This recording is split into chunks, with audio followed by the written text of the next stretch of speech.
Next 2024 question paper ಆಗಿರುತ್ತೆ. Same ಪ್ಯಾಟ್ರನ್ನೇ ಇರುತ್ತೆ, ಏನು ಡಿಫ್ರೆನ್ಸ್ ಇಲ್ಲ.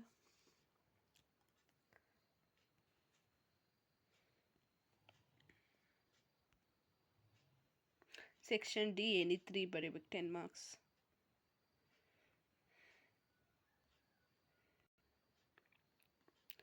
ಆ್ಯಂಡ್ ಸೆಕ್ಷನ್ ಡಿ ಅಲ್ಲಿ ಬಂದು 2 ಕೇಳಿರ್ತಾರೆ ಆ್ಯಸ್ ಇಟ್ ಈಸ್. ಆ್ಯಂಡ್ ನೀವು ಇನ್ನೊಂದು ಗಮನಿಸೋದಾದರೆ ಇದನ್ನು 2023 ಕ್ವಶನ್ ಪೇಪರಲ್ಲಿ ಕೇಳಿದ್ದಾರೆ, 2024 ಕ್ವಶನ್ ಪೇಪರು ಕೇಳಿದ್ದಾರೆ. ಮೇ ಬಿ ಅದೇ ನಿಮ್ಗೆ ಈ ಇಯರ್ ಇದ್ದರೆ 24 ನೆಕ್ಸ್ಟ್ ಇಯರ್ ಬಂತು ಅಂದರೆ ಎಕ್ಸಾಮ್ 25 ಕೇಳ್ತಾರೆ. ಇದನ್ನು ಸ್ವಲ್ಪ ನೋಡ್ಕೊಂಡು ಹೋಗಿ 8 ಮಾರ್ಕ್ಸ್, ಬಿಕಾಸ್ ಎರಡಕ್ಕಿಂತನೂ ಈ ಕ್ವಶನು ರಿಪೀಟ್ ಆಗಿದೆ. Okay,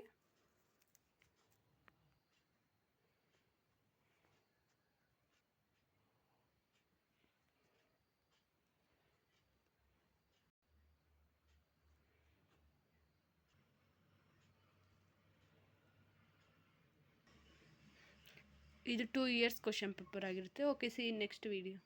hello guys, welcome back to my YouTube channel that is mindful moment. I hope all are doing good. ಇವತ್ತಿನ ಕ್ಲಾಸಲ್ಲಿ ನಾವು ನೋಡ್ತಿದ್ದೀರಿ 2023 question paper of as per NEP corporate accounting. As per ಎಲ್ಲರಿಗೂ ಗೊತ್ತಿರೋ ಪ್ರಕಾರ 60 ಮಾರ್ಕ್ಸ್ಗೆ. ಬನ್ನಿ question paper pattern ಹೆಂಗಿದೆ ನೋಡೋಣ. ಫಸ್ಟು ಸೆಕ್ಷನ್ ಎ ಅಲ್ಲಿ ಎನಿ 5 ಬರೀಬೇಕು, 2 marks question. And section B ಅಲ್ಲಿ ಎನಿ 3 ಬರೀಬೇಕು, 4 ಮಾರ್ಕ್ಸ್ ಕ್ವಶನ್ಸ್. ನಿಮಗೆ ಏನಾದರೂ ಬೇರೆ ಸಬ್ಜೆಕ್ಟ್ದು ಕ್ವಶನ್ ಪೇಪರ್ ಬೇಕು 2 ಇಯರ್ಸ್ ಅಂದರೆ ನಾನೆಲ್ಲ ಕ್ವಶನ್ ಪೇಪರು ಅಪ್ಲೋಡ್ ಮಾಡಿದ್ದೀನಿ. ಬೇಕು ಅಂದರೆ ನಾನು ಪ್ಲೇ ಲಿಸ್ಟಲ್ಲಿ ಸಿಗುತ್ತೆ, ಇಲ್ಲ ವೀಡಿಯೋಸ್ನ ನೋಡ್ತಿದ್ರೆ ಸಿಗುತ್ತೆ. ಬೇಕು ಅಂದರೆ ಒಂದ್ಕಿತ ಚೆಕ್ಔಟ್ ಮಾಡಿ. ಆ್ಯಂಡ್ ಸೆಕ್ಷನ್ ಡಿ ಅಲ್ಲಿ ಎನಿ 3 ಬರೀಬೇಕು, 10 ಮಾರ್ಕ್ಸ್ ಕ್ವಶನ್ಸ್.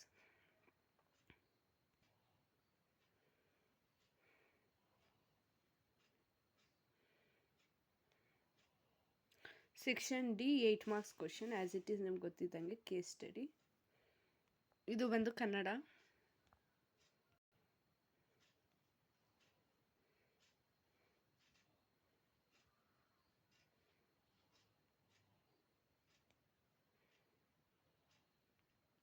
ಇದು ಬಂದು 2024 ಕ್ವಶನ್ ಪೇಪರ್ ಆಗಿರುತ್ತೆ, ಸೇಮ್ ಪ್ಯಾಟ್ರನ್ ಇರುತ್ತೆ.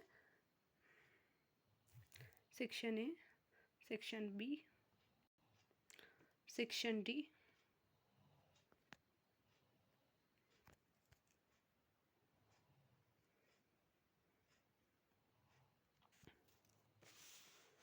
And section D. ಅಂದರೆ ನಿಮಗೆ ಇದು ಕೇಳ್ತಾರೆ ಅಂದರೆ ಪ್ಲ್ಯಾಂಟ್ ಮಿಷನರಿ ಯಾವ ಹೆಡ್ಡಿಂಗಲ್ಲಿ ಬರುತ್ತೆ ಅಂತ, ಅದನ್ನು ಸ್ವಲ್ಪ ನೋಡ್ಕೊಂಡು ಹೋಗಿ. Balance sheet. ಇದು ಬಂದು ಕನ್ನಡ.